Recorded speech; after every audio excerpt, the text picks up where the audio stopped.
So my wife has had me watching the Great British Bake Off baking show. No, that's not What? true. What? Your wife has been... I have been watching it and he's been watching over my shoulder. I never made him watch it. Right. Well, I think like you and I have very different experiences with this show. I think for you it's much more about relaxation and just kind of enjoying watching it. But I like... I don't know, I guess I got inspired by it. Right? Especially like the technical challenges. Right? So for those who haven't seen, there are 3 different challenges in every show. Right? So there's kind of your signature dish, which is, that's what it sounds like, it's a signature dish. So it's normally some kind of favorite of a particular type. Right? So here's the bread that my family likes, that kind of thing. Then there's the technical challenge, where they're provided with a recipe that is not quite complete, right, by the show, so they have to figure out how to get all the pieces to work together. Right? And then finally there's the showstopper, which is supposed to be like the kind of thing you'd put in a bakery window, is the idea. But I really like the technical challenges, where everyone's supposed to be making the same thing, because they're designed for things to possibly go wrong. So we're going to do a technical challenge today. So when I'm doing a technical challenge, there are a few different layers of challenge on top of it. One being, I think the last time I baked anything was like 12 years ago, because it was before we were married. I made a box. I remember that. A boxed cake. I remember that cake. And it did not go well. No, it was really dense. Right. Yeah, it was outrageously dense. I've forgotten that cake. Half of it was burned. Somehow I managed to burn half of the cake. The other half was all right. So that's the kind of bakery of coming into this. Right? Somebody who hasn't baked for 12 years, and when I did, it didn't go well out of the box. Okay. So I clearly thought, let's make some of Mary Berry's Jaffa Cakes. The big benefit I have with this is that I've eaten a Jaffa cake before, so I have some idea of what it's supposed to look like apart from, you know, the beautiful picture there from Mary Berry. All right, so let's go and lay out the ingredients. I have the ingredients I have here on the table in front of me. You missed me trying to sift flour, but okay. So here are the ingredients that I'm supposed to have according to the recipe. First, a packet of orange jelly.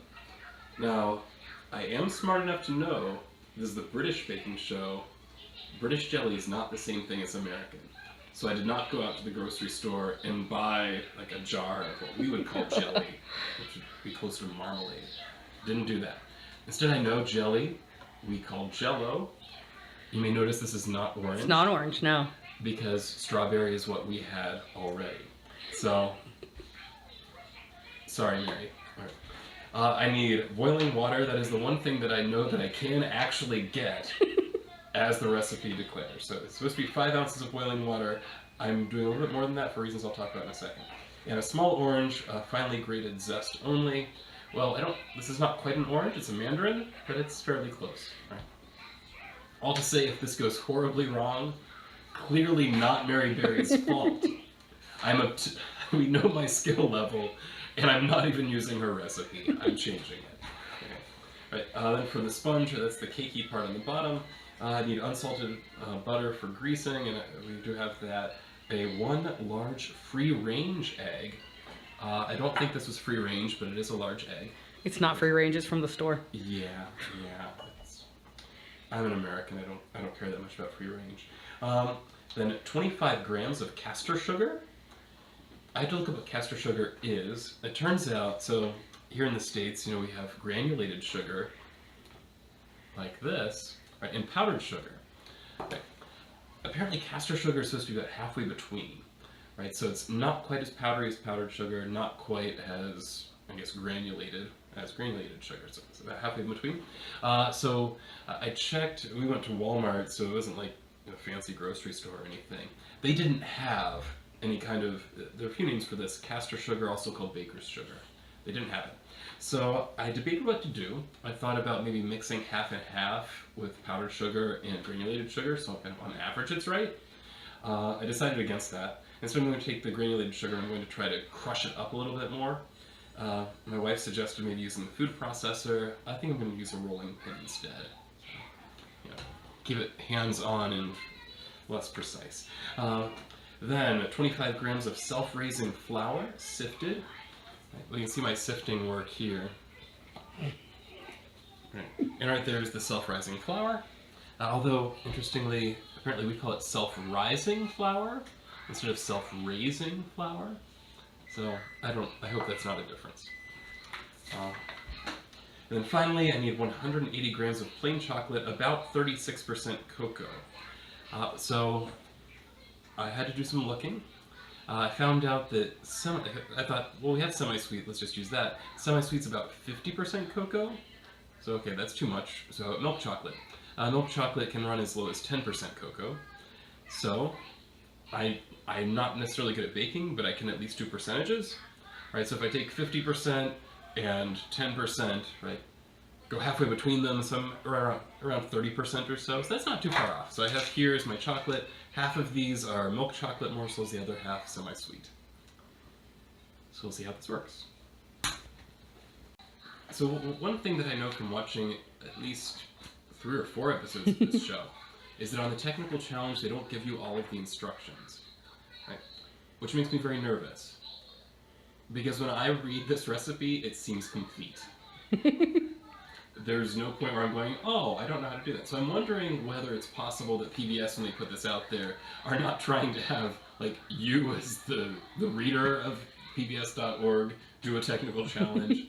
So maybe, like, they filled in the gaps. Alternatively, I also know this is from season 4, episode 1, so it might be, it's early enough in the season that, you know, they've not taken out too many of the instructions, so maybe I'll be okay there.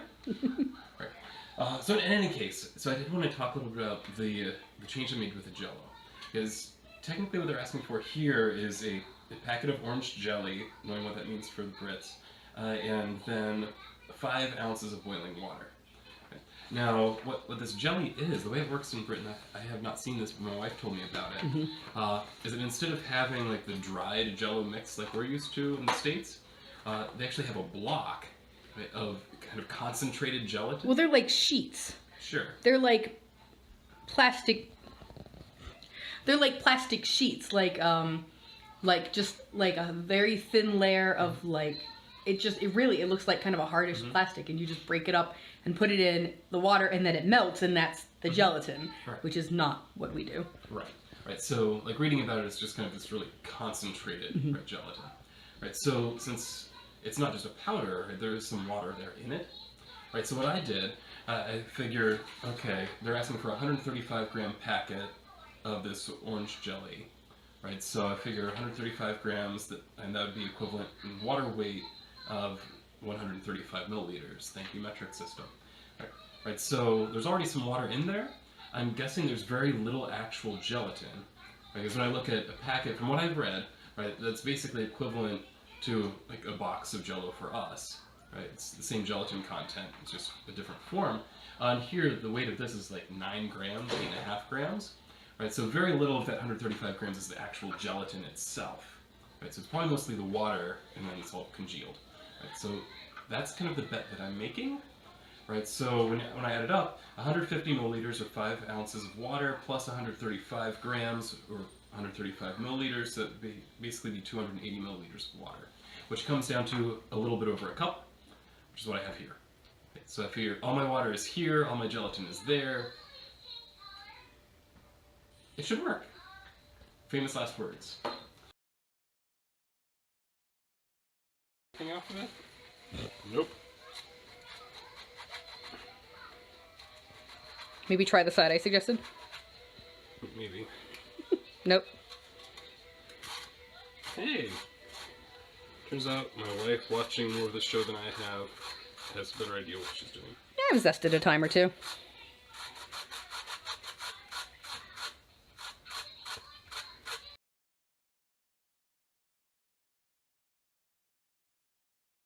Now, the recipe says to put this in a 12 by 8 baking tray.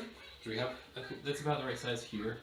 This is actually a little bigger than that, so it's going to be a little bit thin, the way it spreads out. But I have extra water, so maybe it... Watch out for that hole in the... Right. Well, I'm not that worried about that, because it did not say you should put it on top of anything. Oh. Right, so that's just, for me, I think it would be easier to take it out. It also does actually provide a little bit less space because there's an angle here the way it sets in. So it might help correct for the fact that it's actually a little bit too big. Either way, just reading the recipe, it looks like there is a lot of extra gelatin beyond what you're going to need. That's good. So we're probably okay. That's for Mel and Sue to eat when they come around. That's right. Okay, the one problem with this is that it's bubbling up, so it's not going to be nearly as even as it really ought to be. So I think this might thin out and be okay. Give it a shot. Okay, I'm abandoning this idea. It was all just already underneath, so we'll put it in as Mary says. Was that hole in the thing, wasn't it? No, I don't think it's the oh dear. I'll pull it steaming. Don't spill it in my fridge. A little bit, not too much. Okay, let me clean up what I spilled in my wife's fridge. I'm gonna take my sugar, stick it into a small bag. Try to push out as much of the air as I can, so that doesn't make my job harder here. Because I'm already trying to take the wrong kind of sugar and turn it into the right kind of sugar. So, I had brown sugar. Let's just add molasses to what I have. I've done that. Yeah, did it work? Yeah. Oh, okay. Enough. I've done that with chocolate chip cookies. I'll just try to maintain hope. Well, you can just do whatever you want with chocolate chip cookies. It's hard to mess them up. Yeah, according to the recipe, it is easier than you think to make Jaffa cakes at home. It says right here. Yeah, it's Right there. It's actually Jaffa like the cakes first are one. nowhere near as tricky to make at home as you might think. Look at that guy that you have. Oh, you got him. No. Oh, okay. It seems somebody else has it. Okay. And that one, Mama's. You never see this on the show. No. Yeah. And that's one that you have. Yeah. That's one that you have. Bye-bye. That's one that you have. Alan, do you want to help Dad roll that sugar? Okay, I'm not sure this is doing anything except making a thin layer of sugar. I don't think the sugar itself is changing. No. Do you want me to try? There's none Okay, found a little here. higher. Yeah. Okay, that does feel finer than regular granulated sugar. See, yeah, that actually might be about halfway between powdered and granulated. Because it almost feels soft. You can see the way it's sticking to my hand. Oh, yeah. Yeah, that is different than granulated. It actually worked. Okay, oven's preheated, but I don't have anything to go in it yet. So, I'm greasing the pan, that's boring. Here, Yeah, you know how to do an egg. yes. I'm assuming, because I'm not told otherwise, that I use the entire egg, and I'm pretty sure when you make a cake, the whole egg Yeah. goes in. It's not like I'm making meringue. So I'm supposed to whisk the egg and the sugar together for 4 to 5 minutes until pale and fluffy. Then gently fold in the flour. Okay. You've been pretty brave to whisk it by hand. Yep. So at this point, it's been it's been about 4 minutes, I think. Mhm. I've been whisking, and we see it is looking kind of pale and fluffy. I don't know if it's as fluffy as it should be, but it's still a little bit runny for my taste. But I don't have a frame of reference. But I was really kind of surprised it fluffed as much as it did. So at this point, the recipe tells me, okay, gently fold in the flour. So don't whisk it. Right. Right, so, I'm taking lots of whisks right now. Alright. So I'm not quite sure how to fold it. Because I don't think that this is something where I should put my hands in there. Do you want me to do that part? No. Okay. Do you have advice? Yeah, I would use that spoon, and then you just kind of put it all in at once. Okay. I might be doing this wrong. I'm sorry. All these baking people are probably yelling at me right now. Hey. But I would I just... know less. And then just kind of fold it. Yeah.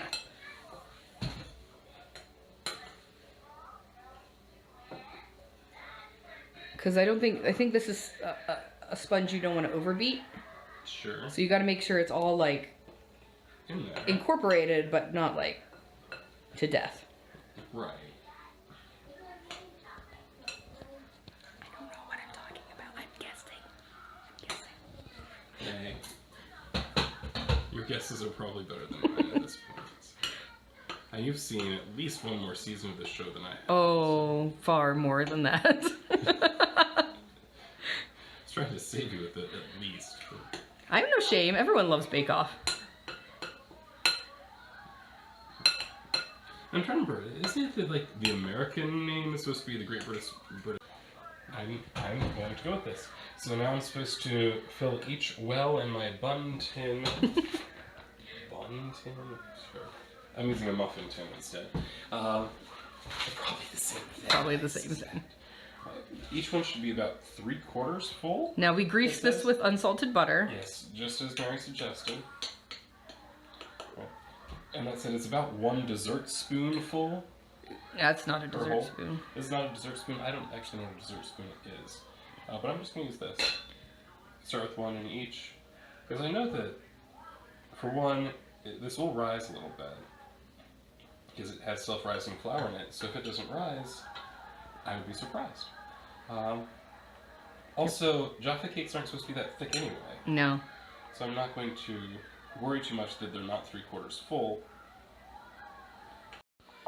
They also don't show this part on Bake Off, where the cameraman has to take a break because the baby woke up from their nap sad. Okay, this is the point in the show where I have something in the oven. So I'm supposed to be very nervous about the fact and not knowing whether it's going to turn out okay. I can see how much time I have left, except that it's probably going to go backward because that's the way the selfie camera works. So I've got 2 minutes left out of the 7 to 9. I did 7 minutes just to be safe. Looking in here, it looks like things are rising. I don't know how well you can see that there. So things are rising a little bit. I don't know. But either way, we still have a couple minutes before I need to check it. So I cleaned up my baking area, and now I'm waiting. Which makes me realize there's probably a lot of time that they're just waiting in that show. Huh. I guess it's kind of interesting. Alright, my 7-minute timer just stopped. So let's take a look.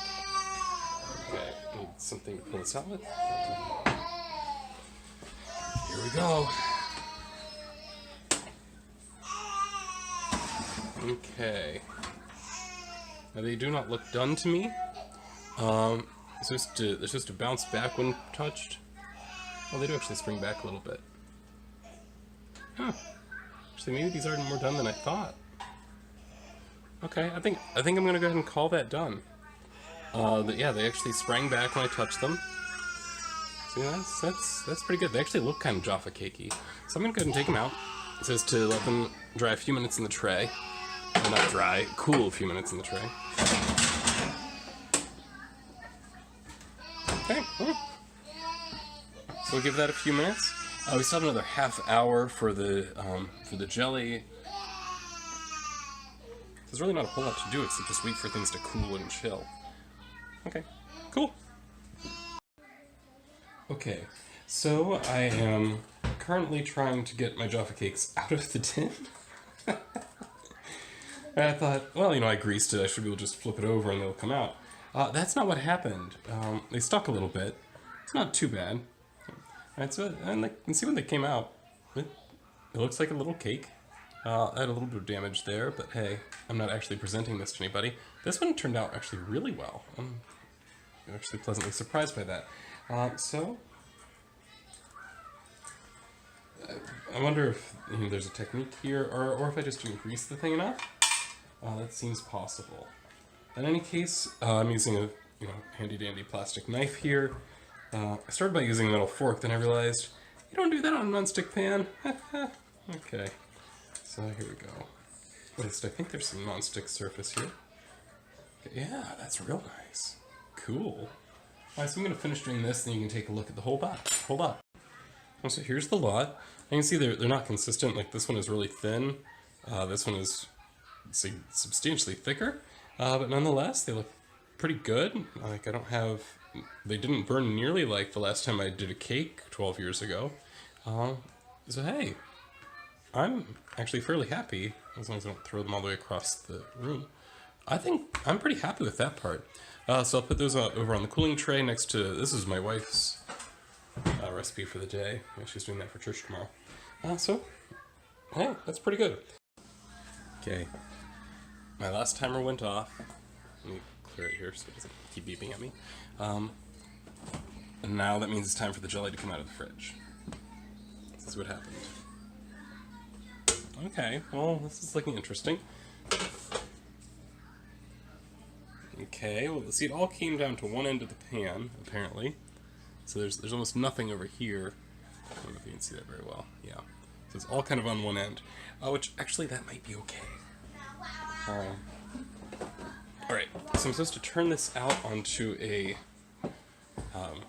piece of parchment paper, which I don't have parchment paper, but I do have kind of this baking mat kind of deal. So I think that'll work. So I'll just flip it over. See if it came out. It did not.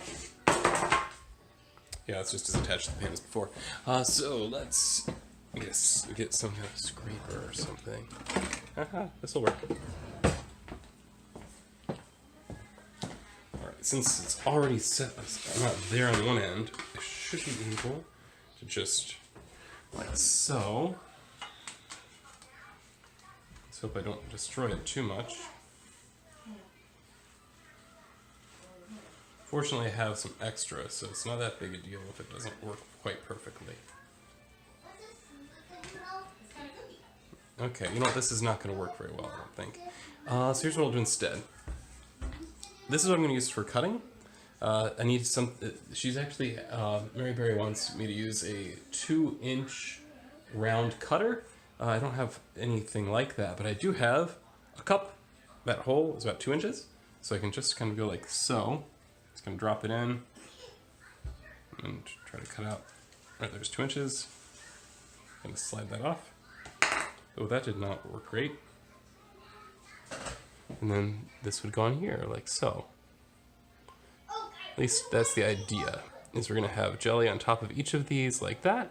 Oh, that turned out not too bad. Okay, so I'm gonna try doing that and we'll see how it turns out.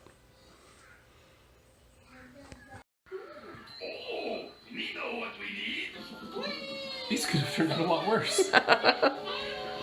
They're not watery. I'm surprised. Hmm? How's it taste? It's not bad. Okay. Can you taste the orange? No. No? No, it's basically all strawberry. Yeah. Oh, yeah. Yeah, there's almost no orange in it at all. Yeah, not really. It's just a texture thing, kind of. Yeah. That's all. Wow. Mm-hmm. Look at that. I like Jell-O. You do like Jell-O. Okay. Well, the last step then is getting everything solidified and together using the chocolate. Okay. So let's go do that.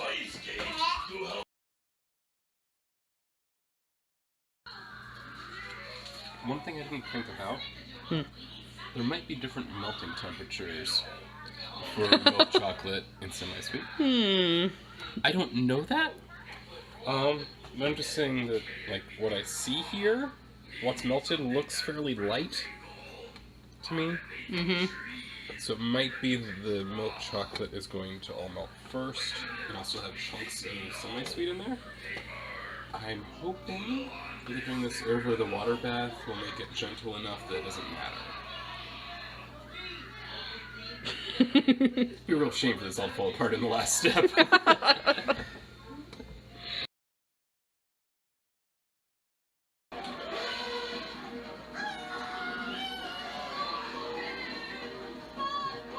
Spin this on. Now, is it supposed to cover it, or just be like a disc on top? Knowing Jaffa Cakes... Oh, that's where... Okay, that's where things are going wrong. It's not supposed to cover everything. It's supposed to be like a layer. It should totally cover the jelly. And... Yeah. and then I just barely touch the sponge. From what I've eaten and from what I've seen Yeah. in the picture. So something like that. And then she wants you to cross. Oh, that's not, okay, I think we found the technical part of the challenge. Sorry about the noise. We're watching Sesame Street. To keep the kids occupied so we can make Jaffa Cakes. Oh yeah, okay, this needs to thicken more. Look at that, it's just running right off. Can you change the cord to my thing so we can look at it and not listen to mine? Oh. Yuck. What's yuck? This is chocolate. Yeah. It's actually going to be pretty good, I think. You can try one when you're done. But I want some chocolate. Well, just a little bit off the spoon. You can kind of go right there. Hot. Yeah, it was hot. And that was the problem. It's But delicious. hot but delicious. Apparently the mix of milk chocolates and semi-sweet works. I caught you. What? There's extra chocolate. So at this point, I decided that I don't think I'm going to be able to get the chocolate to look right. Okay. So I went ahead and I just stuck it all in the fridge, so it will set a little bit faster that way. That makes sense. I left one out, so I might try it just for flavor. If you want to split it, we can try that. Yeah, we should definitely cut it up and try it.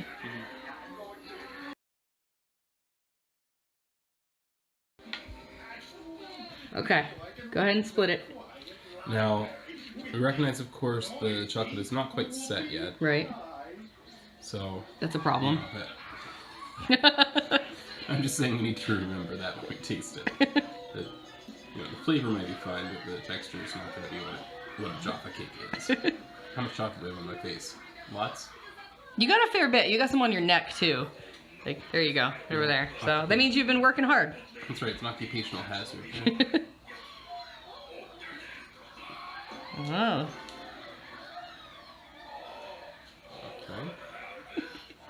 Okay. Some on your arm too. You can see there the distinct layers of chocolate. So the problem is the chocolate is kind of falling off. Yeah. It's not fully solidified yet. And it doesn't stick very well to the jelly. There's the jelly layer, and then the sponge layer. Okay. Like this one, the sponge is a little bit thick, in my opinion. It is, yeah. I think that was the thick one. Yeah. Yeah. We can try it. Okay, go for it.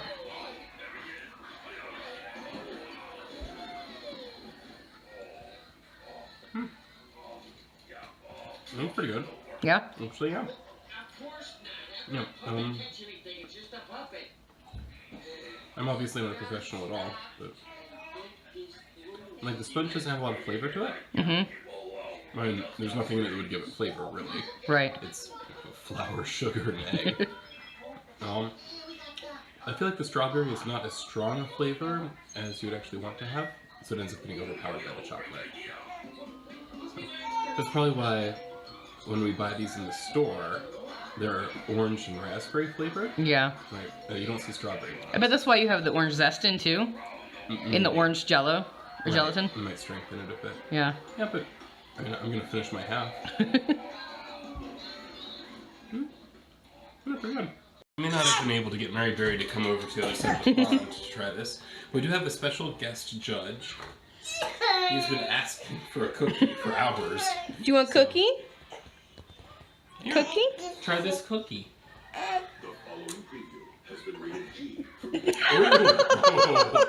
Oh, wow. Okay, that was rejected.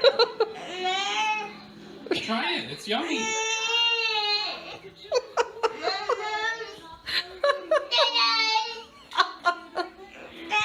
No cookie? So he did not want that. Okay, we'll get you out. I know, we'll get you out. Oh, they're set. Are they set? Yes. Alright, so we just watched like this on on the show itself. And it was interesting. Like, one thing I learned is that they were very nice when actually, like, filling in all of the gaps in the recipe. Apparently, in the recipe they got on the show, it was just things like, make a jelly. And those were the instructions. Right, so I had a little bit more than that. I also know some things that went wrong with mine. I suspect I probably would have ended up at 11th or 12th. On one hand, mine were not upside down, which is good. So you probably would have been 12th. You mean 11th then? Oh, you probably, you probably wouldn't have been 12. Right. Except that, like, I know now my chocolate is a bit dull, which means that it probably got too hot. Mm-hmm. Although it's not quite totally set yet. My jelly was too big around, and that's part of why I couldn't get it to stick without going over the edges. Right, so the chocolate over the edges is a problem too. So anyway, yeah, but I'm happy with them. like really, given my skill level, I'm okay with them. So.